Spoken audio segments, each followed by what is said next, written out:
Hello and welcome to TheMan Games. This is the podcast show is The Man And the wife. podcast. Today we are reviewing last night's TLC, so it's TLC 2020.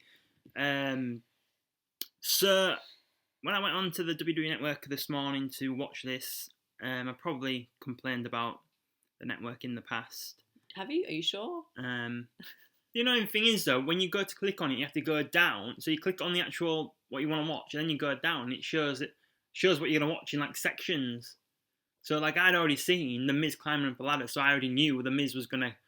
Well, I had a good idea that the Miz was gonna cash in his money in the bank. Yeah. So like that was a bit grim. They spoiled that, and then later on, when the New Day are talking to Kayla Braxton backstage, the app crashes again.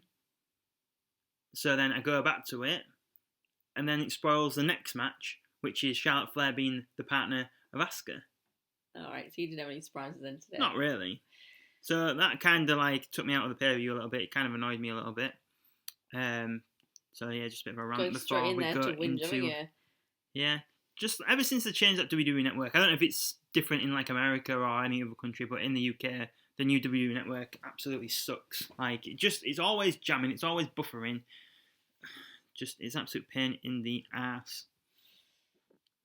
Anything good to say so far, or are you just going to keep going with the negativity? Yeah, I'm going to get the Impact Plus app. Are you? Hopefully. Hoping Santa brings it for you. Maybe, yeah. So the first match on the card was AJ Styles versus Drew McIntyre. Yeah, with Omos in AJ Styles' corner.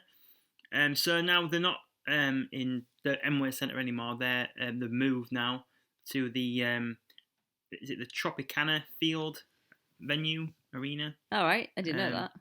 Yeah, so I'm assuming maybe basketball started up again. It will be, yeah, that's right. So that's why they've had to move.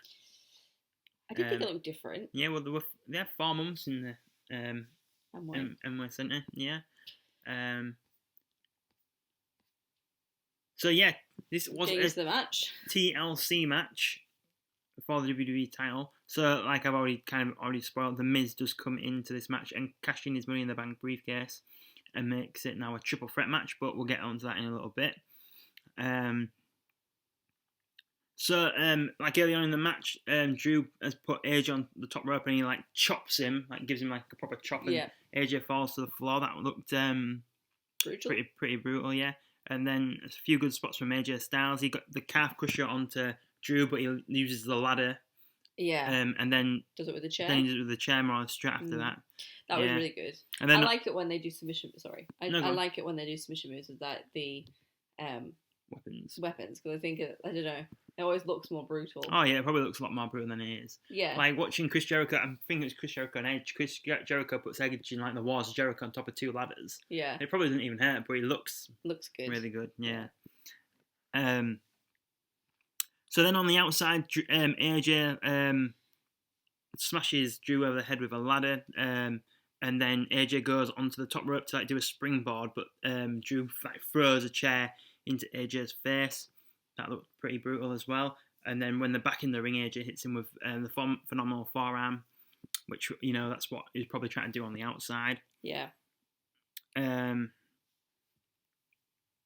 So then AJ starts to climb a ladder. Drew gets up and press slams him over the top rope onto the outside through a table. That was maybe one of the better spots in this match. Yeah. So then it looks like, you know, Drew is going to win the match, but then the Miz runs in to cash in his Money in the Bank. He powerbombs Drew through the table before he cashes it in. Then he like slowly climbs up to get the. Why does he do it slowly though? Like, do you mean he's not even been in the match? Because like he's confident in it that he doesn't need to rush or anything. He can take his time. No, he blew one, wasn't he? But Omos stops him in his tracks. Is it Omos or Amos? Omos. Oh. O-M-O-S. Oh.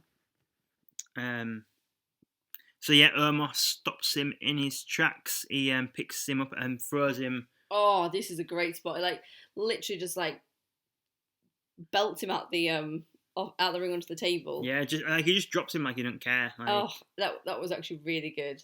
So then John Morrison, Mrs. Tag Team Partner, he's now in the ring and he goes to hit Omos in the back with a chair, and the chair just like shatters in his hands. That was pretty good as well. It was like you know, in Harry Potter when they attack the troll and like throwing things at him, and it's like, ooh, why is there something hitting me? Yeah. Do you know what I mean? Like it just doesn't phase. I thought you were going to say when Ron hits go up with like that log or something. Yeah, that's what I mean. Cool story. I know your story better than you. Guap was a troll. That's what I was saying. The giant is not a troll. Oh, is he? Oh. Know your facts. Sorry. This is why we can't do a Harry Potter podcast. Do it like that. I know more about Harry than wrestling, and I'm still doing this.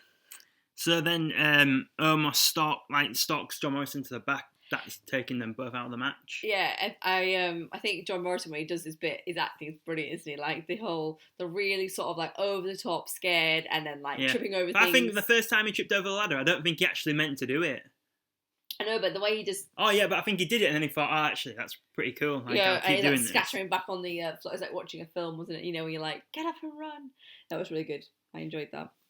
So then, back to the action in the ring. So AJ and Drew, they now slowly climb up the ladder together, and the Miz sets up a ladder next to it.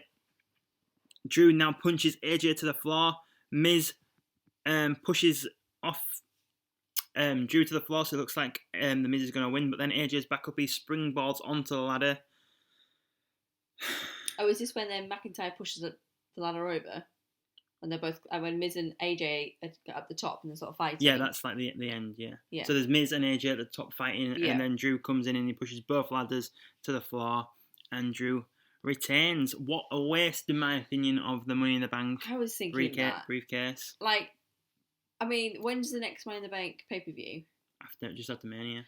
Oh, right, okay, it's ages away. Because I sort of maybe thought that they did this because, like, oh god, we need to get rid of this briefcase. Oh yeah, that's exactly what I think. I think they just wanted to get rid of the briefcase. Yeah, that's how it felt to me, and so I just assumed it was, you know, the Money in the Bank was coming up. But yeah, I just feel like it was just such a waste, and to take it off Otis to give it to Miz for nothing to happen to it, it just seems crap. Do you know what I mean? They've just not cared about the Money in the Bank this year at all. I don't know if it's because of the fans or what. They've just not cared about it. Yeah. They tried to do the headquarters match, which some people don't like. I thought it was all right. There was some bits in it that were a bit crap, but made me laugh. Like Ray getting thrown off the roof onto a smaller roof or something like that. But yeah, I think it's just a waste. I thought, you know what, let the Miz cash in and win. Yeah. Like, yeah. As much as I really like Drew, I don't know. It would just maybe like not freshen things up, but at least something would have happened. Yeah. Do you know what I mean? But I just don't cash in. I don't understand why people. And I think Drew would have looked better if he'd won the match, but then like maybe AJ, like in a close match, he'd beaten AJ, then he's on top of the ladder, then AJ like comes up behind him and powerbombs him off the ladder through a table or something, and then Miz runs down and cashes in. Yeah. And then as he cashes in, like Drew jumps up and does a Claymore and just wins the match straight away.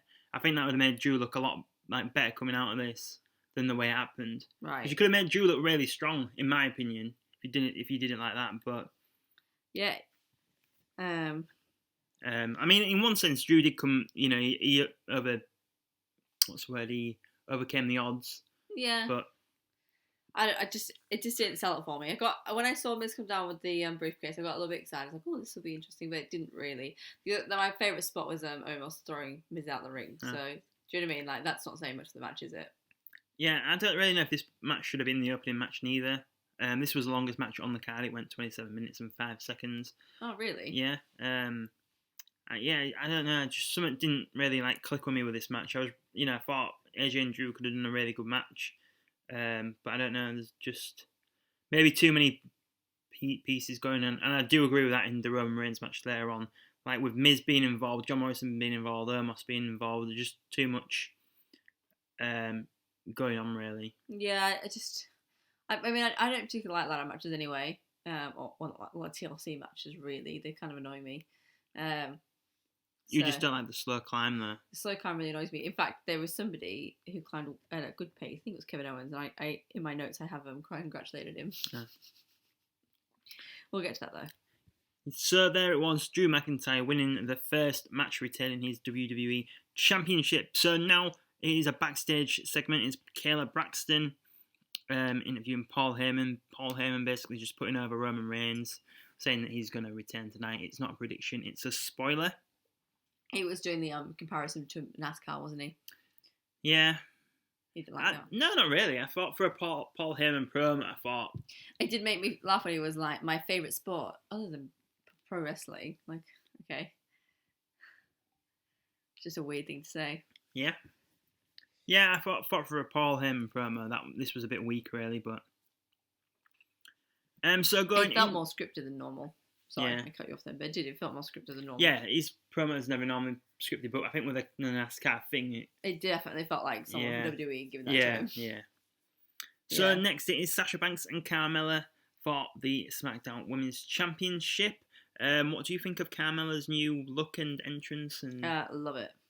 Yeah, I agree. I really like the entrance. I thought that entrance it's so different. Like I can't think of off the top of my head anyone else just something very similar, like with the curtain drop and everything. I think it's quite dramatic. The Filthy Animals in WCW used to like dance in front of a curtain, but it wasn't as good as this. They weren't dancing like Carmella dances, I'm assuming. Oh well, there was Code and Rey Mysterio, Uchiha Guerrero, and Billy Kidman and Tigress, I think, and they would just like dance in front of a No, I think a white bit of sheet, and then it would fall to the floor. Yeah, I think I think it's very glamorous, and it looks really like high. What's the word? Like important. It's probably not the word I'm looking for, but like, do you know what I mean? Like it's like a Star's entrance. Yeah, like it's star quality sort of thing. Yeah, I like it, and I liked her. It wasn't really. Well, I suppose it is a cape or a robe or whatever. No, I really liked her attire. Yeah, everything that she was wearing. The only thing I didn't like about it, and I don't know if this is supposed to be part of it, but like the stockings, I suppose they were, or whatever they had on her legs, and her armbands kept falling down. Now I know that she was using it in her character that she kept like fixing herself up, but it really annoyed me that when she didn't have a chance to fix it back up, that then they were falling down still. So she just needs to get a bit more elastic on them. Okay. What? No, it's just a very woman thing to say, isn't it? I know Sasha Banks don't fall down. Yeah. But hers did. So. Well, you couldn't tell though, because hers was a new colour anyway. Well, that's very true. But I thought like entrance wise and attire wise, I thought both women looked really good in this match. Yeah, I love Sasha Banks' music. Yeah, it's good. It's better than the old version. Yeah, it is. It's definitely more badass, isn't it? Yeah. So getting into some of the spots in the match, Sasha. Sorry. There you go. Sasha hits the Three Amigos onto Carmella, hits a frog splash, Carmella kicks out. Now, something that does kind of annoy me at the moment, well, I feel like the frog splash has become a bit of a Canadian destroyer. Everyone seems to do it and everyone kicks out. Yeah, because she kicked out too, but before that, I think it was Michael, no, it may have been Corey Grace, like, the untouchable one. God, I hate how they keep giving people these names. Like, they have to have some sort of, like, taglines, like, some sort of name, like... But in fairness to this situation, like, in the promos leading up to Carmella's return, this was building up a character that was untouchable. Yeah, I know, I just feel, well, it just annoys me, but it's not just her, as it, though, is it? Like... Oh, no, the ice. Shinsuke Nakamura and the boss. Like, the boss is quite good, but Michael Cole's driven it into the ground. I just think, like, it's just... Everybody has one now, so it doesn't seem. They don't seem like they mean anything because everybody has one. Like I just ignore whatever they say. You know, the Empress. Oh yeah, it's just like an eye roll now. It's annoying. So that just grinds me. So next, in my opinion, was one of the spots of the night. Like there's a few sequences of moves, and then Carmella hits Sasha with like an X Factor or like a face plant or a spiky thing. Like spiking Sasha on her head. It probably looked a lot worse than it was, but it looked horrendous. Like, are you sure that wasn't botched? The way that she landed on it, like I don't know, because Sasha's very good at selling. Yeah, so, I suppose it's true. But that for me was definitely one of the spots of the night. It was really good. I think Carmella gets 3 different pins on, but Sasha kicks out of all of them. But really good. Is that like a new sort of finisher for Carmella then or something? Or... I don't think it's a finisher. I don't think. Alright, I just was wondering. Then on the outside, Sasha hits the double knees onto Reginald. That's Carmella's kind of like assistant or good old Reggie. Yeah. Then she turns around and eats 2 super kicks from Carmella. Then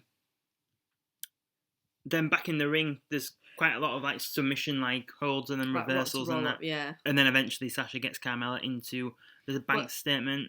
Sorry. Yeah, sorry. Sasha just gets onto a bank statement and then Reggie pulls her out, doesn't he? Oh yeah, sorry, yeah. Yeah. And then Sasha takes out Reggie and then they get back into the ring, and then Carmella does tap out to a bank statement. Yeah, this match went 12 minutes and 10 seconds. Really enjoyed this match. Yeah, me too. I thought it was a really good match. I like this new Carmella they've created, I suppose you could say. I think she's more badass than her other one, isn't she? Yeah. Yeah, I like it. Yeah, no, I really like it. I wonder if they're going to keep feuding. I hope so. I think it's still got mileage. Yeah.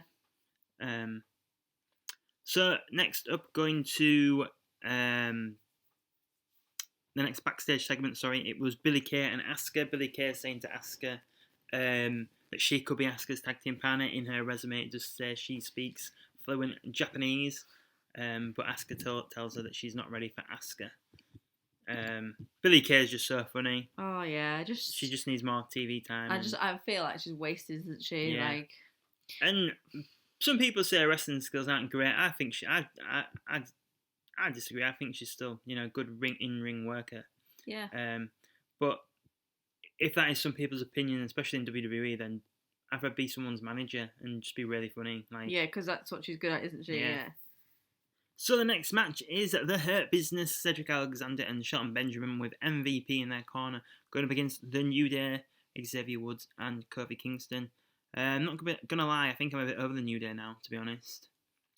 Yeah, especially when they're taking a Big E away. It's like, I just get rid of them now. It's just like they're just doing the same stuff they have always been doing. Like Xavier Woods still coming to the ring with a trombone, still making the same I don't know. Especially with the backstage segment they had before the match, which wasn't anything special. I just thought, I'm a bit over you now. Yeah, I agree. I feel like how long they've been going? They've not reinvented themselves enough to keep me interested, in my opinion. Yeah, I think they could do with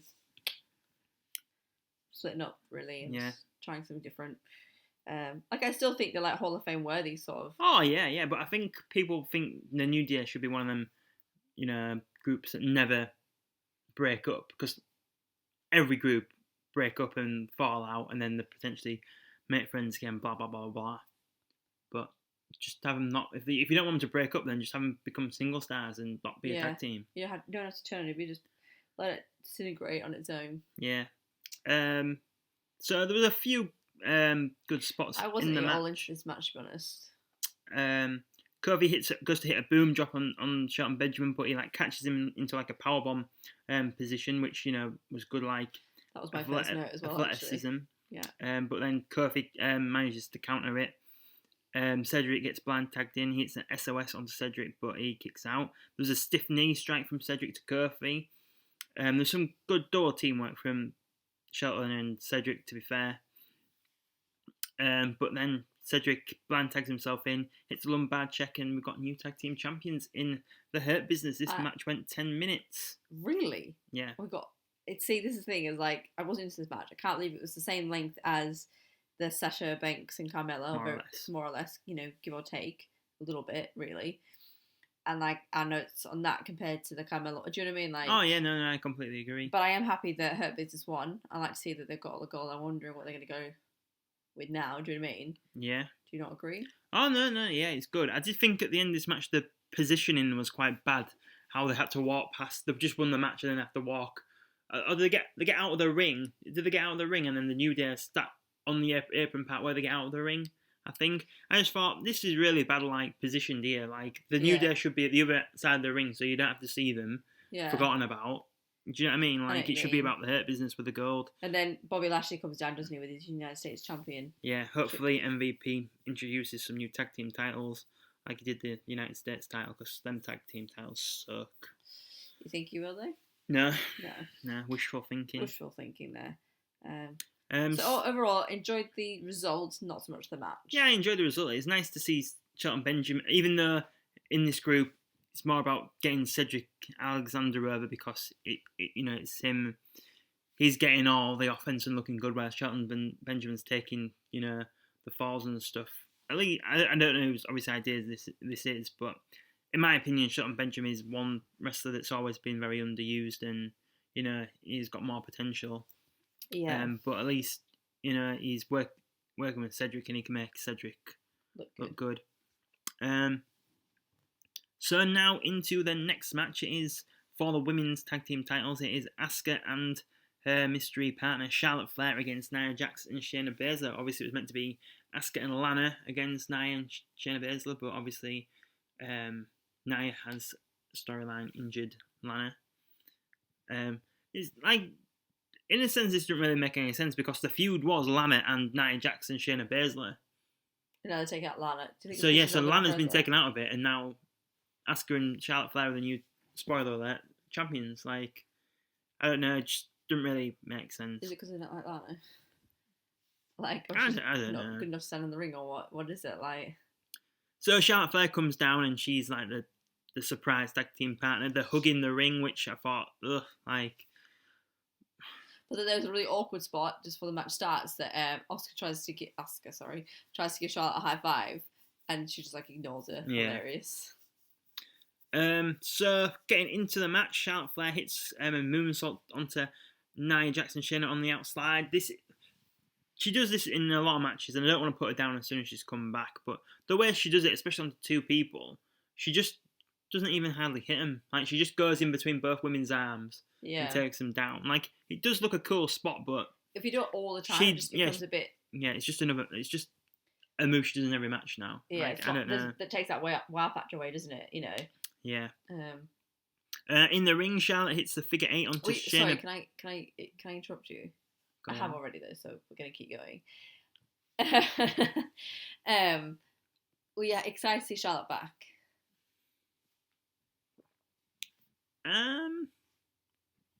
Yes and no. I feel like the only thing I don't like about Charlotte Flair, which is not her fault, it's just if she's not in a title picture, the WWE don't seem to know what to do with her.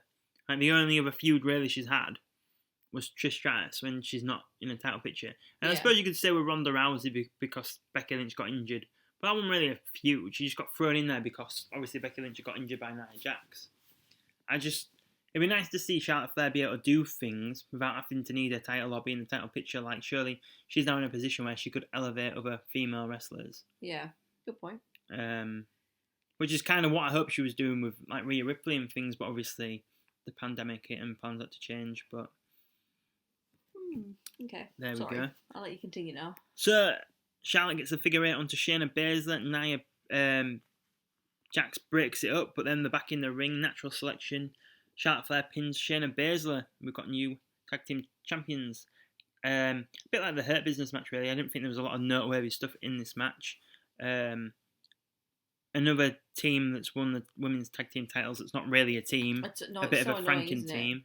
Like, why don't you just get rid of the tag team championships? They're going to be like this. Especially when you've got real teams that could be winning them, like Liv Morgan and Ruby Riott.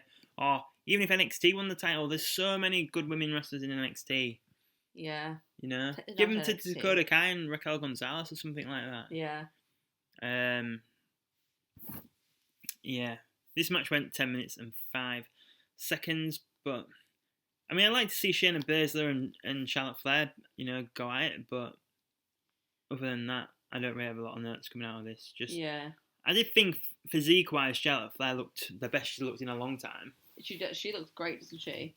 Physique-wise, yeah. Yeah. So now going into the next match, it was another TLC match for the Universal Championship. This time it was Roman Reigns and Kevin Owens. So the match starts off quite quick. Kevin Owens attacking Roman Reigns. Yeah, he really goes to town, doesn't he? And hits a frog splash off the apron onto Roman. This is obviously really early on in the match. Then Jey Uso runs down, hitting super kicks onto Kevin Owens. But then Kevin Owens takes him out with a chair. But then Roman Reigns takes Kevin Owens out with the steel steps, hammering him down with the steel steps. Then once he's done with the steel steps, he grabs a chair and starts using the chair in the same way. It kind of annoys me a bit in a TLC match when they have to use other weapons. Like, obviously the steel steps spot was good, but it's a bit like, why is it TLC match then? Right? Do you know what I mean? Like, you can use these weapons, so make it a really good TLC match instead of like a really good weapons match. But that's just a little like nitpick, really. So Roman Reigns hits a back body drop, putting KO through 2 chairs, which that was good spot. but KO gets up quite quickly and hits a fisherman suplex on Roman through another chair. That was quite good. So now Kevin Owens is going up for the title, but Jey Uso comes back down again. But see, KO climbs to the top of the ladder at a very decent pace. It was very good. He wasn't messing about. He was actually doing it at a good pace. Yeah. So then when he's down the ladder, Roman Reigns Superman punches him. But then KO gets a stunner. Yeah, KO. Then Jay's back in the ring and he hits a super kick on Jay and then a stunner onto Roman. And then he hits a pop-up powerbomb onto Jey Uso through the table. Then he buries Jey Uso under the table. Under the announcer's table. Yeah, sorry, under the announcer's table, yeah. Then this back in the ring, KO gets a powerbomb to Roman Reigns onto a ladder, but Michael Cole's like, spinebuster onto a table. Yeah. And then they do a replay, and he's like, oh yeah, onto the table. It's like, it's a bloody ladder, you idiot. Like... Yeah, that was really weird. What are you watching? Just because he kept on making the same mistake, and it's like... And he didn't say table. Oh, I mean ladder. He didn't correct himself at all. It was just like he he just made himself look really stupid. Yeah. But then KO hits a pop-up powerbomb on Roman Reigns, putting him through a table. KO goes to get up the championship again, but Jay stops him again. KO knocks Jey Uso down, so you think he's gonna, win the title. But then Roman Reigns low blows Kevin Owens, knocking him to the floor. Roman Reigns retains. This match went 24 minutes and 45 seconds. There was a part in here as well when Roman starts taking his sweet time and climb up the ladder to go get the championship. The championship, that's what I'm looking for. And obviously KO gets up and grabs onto his foot and then pulls him down. Then Reigns starts pushing KO's face, and that is like, oh, you're embarrassing your family.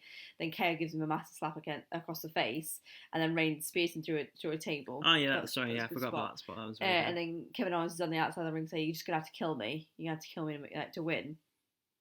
And Reigns runs at him, and KO jumps out of the way, and he just bowers through the barricade, and that looked really brutal. But he did get up very quick from that there. He did, yeah, really quick. So I think in this match there was very good character work between Roman and Kevin Owens. I don't think the match lived up to the hype in my expectation. But same with the opening match. I think there was just too many moving parts. I think Jey Uso was too involved in the match for my liking. Yeah. I didn't mind this match. It wasn't great. I don't know. I just kind of felt it wasn't. But I felt the same really to the whole pay-per-view. I wasn't as interested as maybe I should have been. Oh, no, I completely agree. I don't think, with Drew and AJ, the first match they've ever had was a TLC match. There's no really leading up to it. Yeah. Do you know what I mean? That's the problem with this TLC pay-per-view. Did their match need to be a TLC match? No. There's more of an argument that Roman Reigns and Kevin Owens did because theirs was a more personal feud. But I still think I'd rather them have a singles match than build to another match. I do, but I really like Kevin Owens in this match. I just think he's a great actor, and everything he does is always. Oh yeah, yes. Usually, always enjoy a Kevin Owens match. I think he's fantastic. So now the main event is a Firefly Inferno match. So I did think it seemed a bit strange, like a stipulation match main event in TLC, and it's not a TLC match or a ladder match. So yeah, I thought that was a bit strange, but I suppose you could argue, Royal Rumble's not always headlined by the Royal Rumble. Yeah, that's true. So the world's longest entrance. I think they're trying to take on Undertaker. They both have very long entrances. I don't really get this. I don't really understand in this feud who the viewer's meant to be behind, really, because Randy Orton's been this heel for loads of months, doing the best work he's done in years, and then the Fiend is obviously the Fiend. I'm not sure if they think he's a babyface, he's meant to be a babyface, but looking at him, how can he be a babyface? I don't know. I just who you meant to cheer, who you meant to boo, are you meant to care if one of them kills the other one, or if they both kill each other? Do you know what I mean? Yeah. I don't know. Especially for obviously this is more aimed at younger viewers. I don't know. How is a I was a child watching this, meant to Back. work out who he, you know. Who he likes. Like when I was a kid and I first started watching wrestling, the first thing I would ask to my dad was, who's like the good guy, who's the bad guy, like who am I meant to like not want to win? And like if my daughter could talk and she asked me this question, I wouldn't know what to say. Do you know what I mean? I know what you mean, yeah. So the match starts and Orton is hitting, like slapping Fiend across the face, and Fiend is just giggling at him and like sticking his tongue out and being a little bit creepy. Yeah, and then he hits his sister Abigail like pretty early. And then all the fire props like... Yeah, he like taunts to like the camera, doesn't he? And then the fire flames. Which I don't understand why they weren't there to begin with. Yeah, no, I agree. I think they look really good, and I really like the fire props, but why weren't they there from the beginning of the match? I don't know. Maybe someone forgot to turn them on. I don't know. Didn't seem quite right to me. Yeah, so on the outside, the Fiend sets his like belt on fire and tries to hit Orton with it, but misses. The Fiend gets a pickaxe from under the ring, which I've never seen under the ring before. Tries to hit Orton with it, but it misses and breaks the pickaxe off. He then goes and gets a rocking chair, and he douses it in gasoline and like does like a path down the floor, and he throws Randy onto the chair. And then he sets the path alight, and you see the fire like run along the path onto the chair, and Randy gets off just in time, which I thought that looked good. But I do think, why do we need these matches? Like they're so dangerous. Yeah, and like going into this match as well, this is like the first match they've had since the rivalry started again. Yeah. So obviously they have had matches before, but when you're starting a feud with two wrestlers. Or renewing a feud. Does the first match need to be an Inferno match? Surely isn't that something that you kind of like build to? Yeah. Is this match going to lead to just another one-on-one match? Like, I mean, that just seems a bit crap, doesn't it? It does annoy me in this match as well that every time they do like a spot or like a hit or something, that those big flames just go up and they go higher, like, and things that don't even include fire. Do you know what I mean? Oh yeah. That annoys me. So it used to be all around the ring. Like it used to be like trapped in the ring. Yeah. But obviously I suppose maybe they needed to be in and out of the ring. That's why they're doing it this way. And it looked. I mean, I think the fire props did look good, but I just didn't need. I don't know. Personally, for me, I didn't need that. But anyway. So Randy Orton attacks the Fiend with the pickaxe handle. Obviously, like I said, the pickaxe got broken, so he's attacking the Fiend with the handle. Then he goes for an RKO onto the Fiend, but the Fiend gets the mandible claw onto Orton. Then Orton pushes the Fiend into the flames, setting the Fiend Bray Wyatt on fire. Luckily, though, he has a jacket on, so you like to think he's very well protected underneath.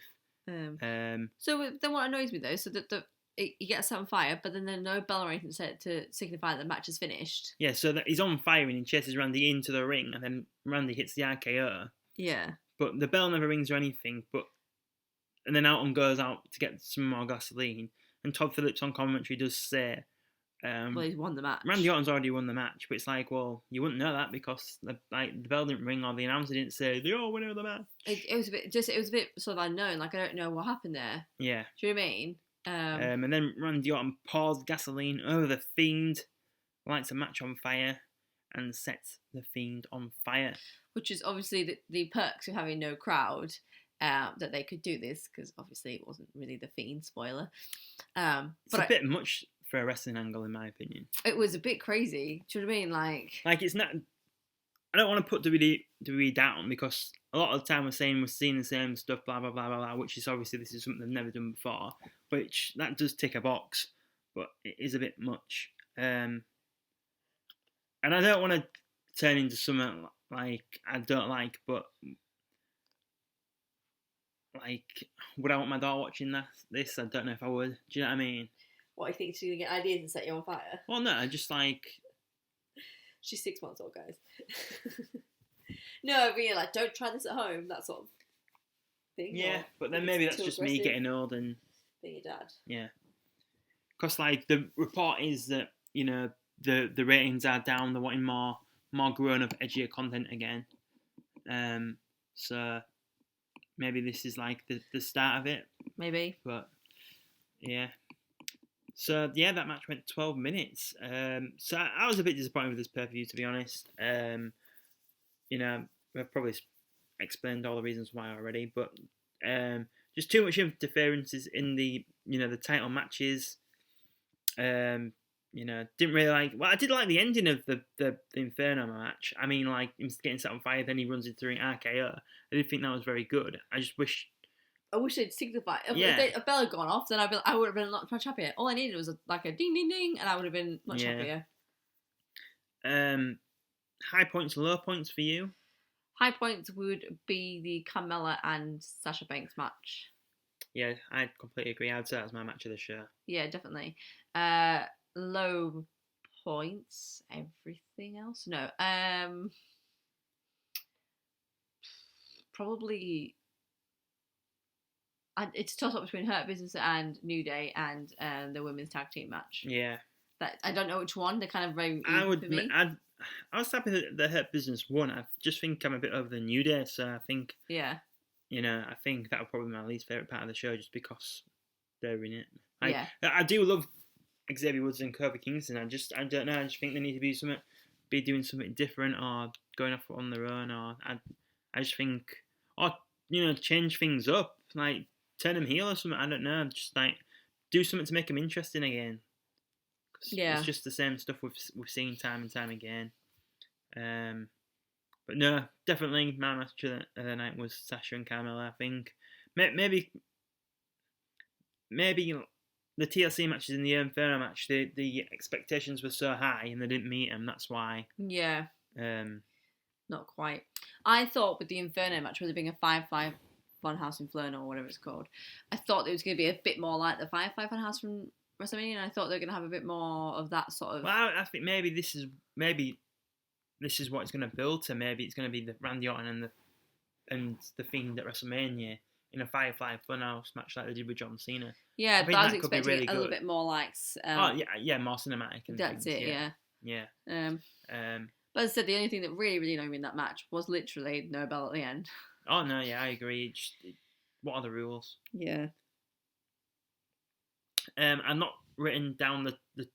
So we're going to do a podcast on the top 10 matches WWE in 2020. I've not finished it yet because I thought there's definitely going to be a match on this card that I could probably put into there.